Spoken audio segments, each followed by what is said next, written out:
अभी बात क्या कर रहा है, उनके आपका स्टेटमेंट सुनिए, एकता की बात कर रहा है। बिल्कुल। और एकता किसके खिलाफ? मुस्लिम के खिलाफ एकता। नहीं, एकता की बात हो रही है उस कट्टर इस्लामिक हम विचारधारा के हम खिलाफ। अपने हिंदुस्तान में नहीं, बिल्कुल एकजुट हो, एकजुट किसके खिलाफ हो वो रहे हैं? सारे लोग हो सकते हैं। देखिए एक बात आप बताइए, अंडरस्टूड मान लीजिए सारे नहीं, लोग। अंडरस्टूड की बात नहीं सर। एक बात आप समझिए कि अभी कहीं आतंकी हमला होता है, अरे वो छोड़ो, जो अभी तो नहीं, 2008 में 2008 में जब कश्मीर तोड़ने की बात हो रही है, 2008 में जब कश्मीर, जब मुंबई में हमला हुआ तो किसने किया? तोड़ा गया है। तो ये तो सिर्फ एक, हम तो एक पॉइंट, गुजरात में भी कई मंदिर तोड़े गए थे। वहाँ मस्जिद की बात है, मंदिर नहीं, मस्जिद की बात है। गुजरात में जब वो सीएम थे तो हाँ। 250 से ज्यादा मंदिर भी तोड़े टूटे गए थे। सड़क बनाने के लिए, फ्लाईओवर बनाने के तो लिए। बनारस में तोड़ा गया है, बनारस में तोड़ा यहाँ मथुरा में तोड़ा जा रहा है। मैं इनको जवाब दूंगा। देखिए, करजई और गनी की सरकार थी, काफी हमारे हिंदू और सिख लोग अफगानिस्तान में रह रहे थे, कई गुरुद्वारों और मंदिरों में पूजा हो रही सारे सरदार वहां से भाग के आ गए। तालिबान आने के बाद रातों रात आ गए, सबको निकाल दिया गया। निकल जाइए। उन्हीं के साथ में आप व्यापार कर रहे हैं, आप उनको आर्थिक मदद दे रहे हैं, सामान देके, तो आप उस विचारधारा से नहीं लड़ रहे। चौरसिया जी, ग्लोबली आप वोट तलाश रहे हो, आप वोट तलाशने की बात, आप वोट तलाशने का काम कर रहे हो। मेरी बात समझिए, यहाँ सीधी सी बात है कि इसकी पहली बार जब तालिबान आया था 2021 में, 15 अगस्त 2021 में जब उन्होंने टेक ओवर किया था, लोग अपने डर से भागे थे। आप इस बात को समझिए, तालिबान ने ऑफिशियल प्रोक्लेमेशन कहीं नहीं किया था कि हमको सबको भगाना है। और आपको अगर किसी एनिमल को टेम करना है, किसी बीस्ट को करना है, तो आपको पहले उसके आसपास जाना पड़ेगा। और हम लगातार ये करें, क्योंकि एक बात बताइए, तालिबान जब से सत्ता में आया तो तालिबान ने ऐसे कौन सी भारत विरोधी गतिविधियों को बढ़ावा दिया? जबकि किसने दिया? पूरी बात सुन लीजिए। हाँ, जबकि गतिविधि शुरू हुई पाकिस्तान ने। अभी 22 अप्रैल को जो हुआ, पहलगाम में जो हुआ, वो पाकिस्तान के द्वारा प्रायोजित और उसको बढ़ावा दिया गया। तो हमें उससे लड़ने के लिए जिस शक्ति की जरूरत थी वो हमें तालिबान से मिल रही है। अगर हमें उससे शक्ति मिल रही है तो करेंगे। लेकिन यहाँ पर जो बात हो रही है, यहाँ बात ये है कि वो एक कट्टर इस्लामिक विचारधारा, जो थॉट प्रोसेस, जो कहीं पर बम गिराती है। एक और सवाल अलग मैं एक छोटा जोड़ूंगा इनको उसके खिलाफ बात, क्योंकि आपका तो मानना है कि जहां हिंदू रह रहा है एशिया में वही भारत है। आप तो यही मानते हो ना कि जो हिंदू अगर अफगानिस्तान में भी रह रहा है तो भारत का नागरिक है, और हम उसे लाएंगे, हम उसे नागरिकता देंगे, हम उसके जीवन की रक्षा करेंगे। सर, मैं वही कांग्रेस पार्टी ने तालिबान के साथ एसोसिएशन की मुखालफत की।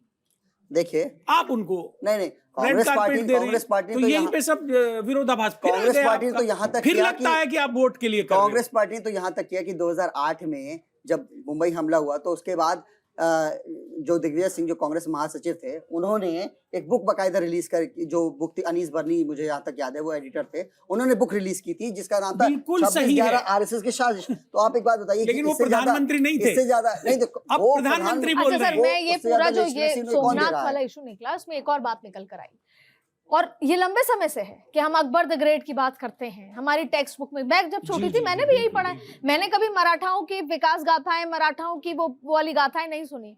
मैंने हमेशा ये सुना है कि अकबर द ग्रेट है, औरंगजेब का जिक्र सुना है। तो इसमें अगर गलत क्या है, या इसको मैं और अलग तरीके से, अगर सोमनाथ के इतिहास, आज हम सोमनाथ की दोबारा बात कर रहे हैं, उसके इतिहास की बात करते हैं कि पहले गजनवी ने तोड़ा, फिर आके खिलजी ने तोड़ा, फिर औरंगजेब ने तोड़ा, बार बार तोड़ा, लेकिन हम बार बार खड़े हुए। अगर हमारे आज का जेनजी जो नहीं कुछ पढ़ना चाहता, अगर उसको ये पता लगता है कि हमारा इतना गौरवशाली इतिहास रहा है, या हमको इस तरह से प्रताड़ित किया गया है, पर लेकिन अब जो हम भविष्य में घुस रहे हैं वो तमाम बातें, तो इसमें गलत क्या है? कोई गलत नहीं। एक लाइन बोलूंगा इसमें, लेकिन अकबर के ऊपर इतिहास की बातें हैं। प्लीज बोलिए। जितने भी आक्रमण हुए, शुरू से लास्ट तक उठा लीजिए, जितने आक्रमणकारी आए, सबको हेल्प करने के लिए कौन खड़ा?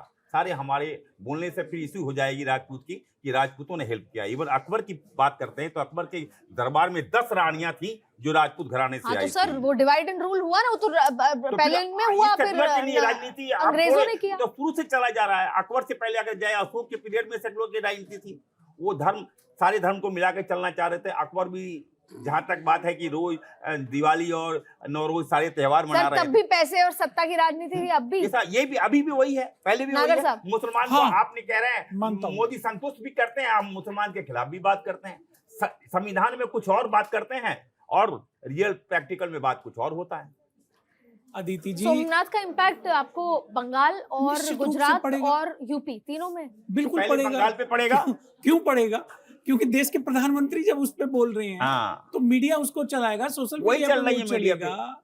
हम और इसीलिए पूरा मैंने आपको बीजेपी कहा कि का- सोमनाथ इस पे मेरे एक्शन दर्शक करें। ये कह रहे हैं कि मतलब आप जनता की समझदारी पर तो सवाल खड़े कर रहे हैं। बिल्कुल नहीं खड़े कर रहे हो। कोई नहीं खड़ा कर रहा है, वो तो सत्ता वाले ही करा कर देखिए, रहे हैं। तो उनको राजा रिफ्रेश करती भारत हूँ। में अब जब बीजेपी को बम्पर जीत से वोटों से जिताया जाता है ऑलमोस्ट हर अरे राज्य जीतना में, हारना है, पॉलिटिक्स एक अलग चीज है। तो वो इसलिए इसके कि अलावा भाई फिर politics- अल्टीमेटली तो जनता जिसको चूज कर रही है, राज ठाकरे को नहीं चूज किया। हाँ। वहां पे भी मराठी अस्मिता जी। तो है ही, बिल्कुल। लेकिन राज ठाकरे को तो दो नहीं। चीजें हैं। लेकिन राज ठाकरे उसके अलावा कहीं जा भी नहीं सकता, देखिए- वही पॉलिटिक्स करेगा, मराठी मानुस का, याद रखिएगा लास्ट तक। भाजपा जो जीत रही है वो बम्पर वोटों से नहीं जीत रही है, वो तकनीकी वोटों से जीत रही है।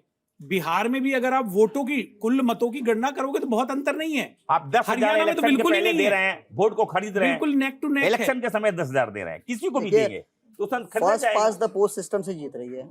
और first pass the post system जो है, जिस तरीके यानी कि मुझे 50% वोट नहीं चाहिए या मुझे कहते मुझे आपसे ज्यादा लाना है, वो वोटिंग व्यवस्था आज जो विपक्ष कहता है कि ये ऐसे जीत रहे हैं, थोड़ा सा अंतर, वो व्यवस्था 14 में नहीं आई है, वो हमेशा से थी और कई सरकारें उसी से बनी और बिगड़ी हैं। तो आप अचानक से आपको नहीं याद सर, आता है, एक सेकंड सर, मैं आपके बीच में बोल जी, जी। कि वो व्यवस्था कोई नई नहीं है ना, वो तो पहले से थी। आज उस टर्म से वो जीत रही है और जनता बार बार उनको मैंडेट दे रही है, तो उसका मतलब ये है कि उनकी नीतियों से प्रभावित होगी। और आप बात हो रही है कि अभी क्यों सोमनाथ की बात हो रही है, अभी तो चुनाव है देश में, चुनाव तो हर भाई, एक सेकंड कहाँ दे रही है? मैं क्या बोल रहा हूँ, मैं गुजरात में 240 में सिमट गया आपके नहीं, एक मिनट तो विपक्ष सर, को उसके कितना बाद मिला? तो फिर नहीं, उसके बाद तो हरियाणा में तो लग रहा था कि महाराष्ट्र नहीं, में नहीं, सर, दिल्ली 27 सालों बाद नहीं, सर। नहीं, आज नीतीश छोड़ दे। नीतीश तो छोड़ दे और साउथ वाले छोड़ दे, एक तो लाइन सरकार बोलना गिर ऐसे जाएगी। ऐसे ऐसे तो ये हो जाए कि आज सरकार अगर गिर कोई जाएगी। अगर एक बात बताइए कि ऐसे तो जहाँ पर आपकी और DMK उसके मुंह सर, में यही तो देखिए, सिस्टम है यही कि सिस्टम है। आज नीतीश कुमार और जेडीयू और टीडीपी है ना नायडू, साथ, हाँ। है ना नहीं, सर साथ। लेकिन नहीं, एक वो मिनट। कितना खुश किया जा रहा है उसको, कितना पैसा दिया जा रहा है। सर, ये अब वो बताइए, जब all said and done, ये तो बताइए, राजनीति ये है। बताइए, उसको खरीद फरोख्त की यूपीए राजनीति के समय पर जब डीएमके अलायंस में था तो कितना पेंडर किया गया था उसके लिए। श्रीलंका से हमारे संबंध खराब हो गए थे, क्यों? क्योंकि डीएमके की विचारधारा कुछ और थी, डीएमके कुछ और चाहता। तो अगर आप गठबंधन में अभी भी हो, स्टालिन नहीं आप के खिलाफ गठबंधन, है। आप गठबंधन, नायडू कांग्रेस के खिलाफ है। जब आप गठबंधन में हो तो आपको गठबंधन के कुछ धर्म निभाने पड़ते थे, कांग्रेस भाई ने अपना निभाया है। संविधान तो निभाओ। नहीं, नहीं, चलिए, मुझे वाइंड अप करना होगा। कांग्रेस ने आप निभाया एक है। लाइन मुझे वाइंड अप करना मैं अंतर स्पष्ट करूंगा। जब कांग्रेस की सरकार थी, मैं खुद का अनुभव बता रहा हूँ, 2007-9 उस समय की बात बता रहा हूँ। मनरेगा आया था, मनरेगा को सही से लागू करने के लिए मैंने स्वयं काम किया। बहुत बड़ी हमारी एक संगठन टीम किसानों का था। कहीं ऐसा नहीं आया कि कांग्रेस का कोई नेता लिस्ट लेके आया हो कि तुम मनरेगा के बेनिफिशियरी हो, आप कांग्रेस को वोट दो। एक नहीं मिला मुझे। आज देख लीजिए, पन्ना प्रमुख के पास पूरी लिस्ट होती है, ये इस योजना के बेनिफिशियरी हैं। बीजेपी वाले सीधे जाते हैं उनके पास, कहते हैं चलो वोट। सिस्टम है ना सर, ये तो अरे, उनका सिस्टम है काम करने का। नहीं, अनैतिक एक मिनट सिस्टम बात नहीं, मेरा ये मैं आपको बीजेपी भारत सरकार से योजनाएं प्राप्त मैं होंगी, ये आप कह रहा भारत हूं- सरकार के नागरिक हो, बीजेपी का क्या लेना देना। बिल्कुल